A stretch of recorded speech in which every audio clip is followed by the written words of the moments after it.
Ormai siamo verso i 60 robot chirurgici, è stata una scelta strategica fatta in tempi non sospetti che oggi ci premia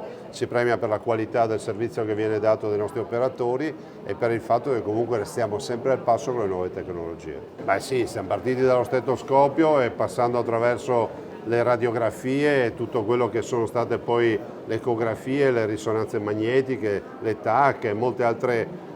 macchine per la diagnostica, e ci sarà un'evoluzione continua che viene alimentata e verrà alimentata dall'intelligenza artificiale che farà la parte del leone nei prossimi anni. Gli ospedali non si chiudono, noi non abbiamo chiuso nessun ospedale in tutti questi anni, ma l'iperspecializzazione ne è una dimostrazione. Ne potrei fare anche un esempio, potrei fare molti esempi. Uno per tutti, Motta di Livenza è stato un ospedale che è stato chiuso, ma oggi è un centro di eccellenza per la riabilitazione, per quello che sono i traumi da attacchi cardiaci, quindi tutto il tema degli ictus e molto altro ancora, con un centro di riabilitazione che è tra i migliori a livello nazionale.